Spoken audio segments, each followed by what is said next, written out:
നമസ്കാരം. ഒരിക്കൽ ഒരു പക്ഷി ആയത്തിൽ പറന്നു വന്ന് ഒരു വലിയ മരത്തിന്റെ ചില്ലയിൽ വന്നിരുന്നു. അവൻ ഇരുന്ന കൊമ്പ് ഏതാണ്ട് ഒടിഞ്ഞു താഴെ വീഴാറായതായിരുന്നു. പെട്ടെന്ന് തന്നെ ഈ മരം ഈ പക്ഷിയോട് പറയുകയാണ്, നീ ഈ ഇരിക്കുന്ന ഈ കൊമ്പ് എപ്പോൾ വേണമെങ്കിലും പൊട്ടി താഴേക്ക് വീഴാം. എനിക്ക് എത്രയോ ബലിഷ്ഠമായ കൊമ്പുകളുണ്ട്. നീ അവിടേക്ക് മാറിയിരുന്നുള്ളൂ, ഞാൻ നിന്നെ താങ്ങിക്കൊള്ളാമെന്ന്. പക്ഷെ ഇത് കേട്ടപ്പോൾ ഈ പക്ഷി മറുപടി പറയുകയാണ്, അല്ലയോ മരമേ, നിന്റെ കരുതലിന് വളരെയേറെ നന്ദി. പക്ഷെ ഞാൻ ഇരിക്കുന്നത്, ഞാൻ ആശ്രയിക്കുന്നത് നിന്റെ കൊമ്പിന്റെ ബലത്തിലല്ല, ചില്ലയുടെ മരത്തിലല്ല, മറിച്ച് എൻ്റെ ചിറകിൻ്റെ ബലത്തിലാണ്.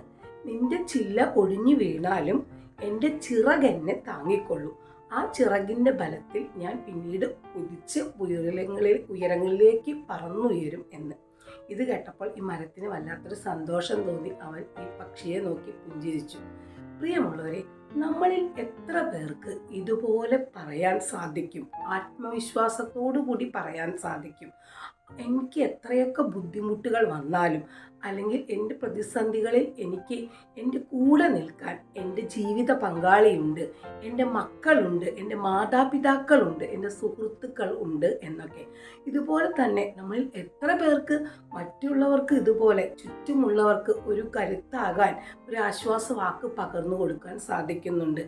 ആരൊക്കെ കൈവിട്ടാലും ഞാൻ നിൻ്റെ കൂടെയുണ്ട് എന്നുള്ള ആ ഒരു ആത്മവിശ്വാസത്തോടെ നമുക്ക് മറ്റുള്ളവരെ കൂടെ ചേർത്ത് പിടിക്കാൻ സാധിക്കുന്നുണ്ടോ?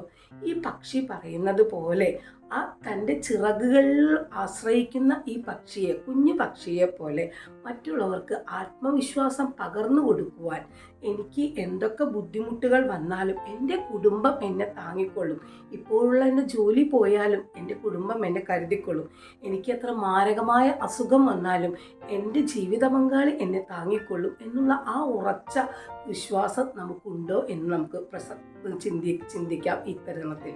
അതുപോലെ തന്നെ ആരൊക്കെ എന്നെ കൈവിട്ടാലും, എൻ്റെ എത്ര പ്രതിസന്ധികൾ വന്നാലും എന്നെ കൈവിടാത്തൊരു ദൈവമുണ്ട് എന്നുള്ളൊരു ഈശ്വര വിശ്വാസവും നമുക്കുണ്ടാകുന്നത് ഏറെ നല്ലതാണ്. അതുകൊണ്ട് തന്നെ ഈ പുതുവർഷത്തിലേക്ക് നമുക്ക് പ്രവേശിക്കുമ്പോൾ ആ ഉറച്ച ബോധ്യത്തോടു കൂടി മറ്റുള്ളവർക്ക് ആ പക്ഷിയെ പോലെ തന്നെ ചിറഞ്ഞ ആത്മവിശ്വാസം പകർന്നു കൊടുക്കുവാനും നമ്മളിലുള്ള ആത്മവിശ്വാസത്തെ പുറത്തെടുത്ത് മുകളിലേക്ക് ഉയർത്തിയെടുക്കാനും നമുക്ക് സാധിക്കട്ടെ എന്ന് ആശംസിക്കുന്നു, പ്രാർത്ഥിക്കുന്നു. എല്ലാവർക്കും പുതുവർഷത്തിൻ്റെതായ എല്ലാ മംഗളങ്ങളും നേരുന്നു. Happy new year.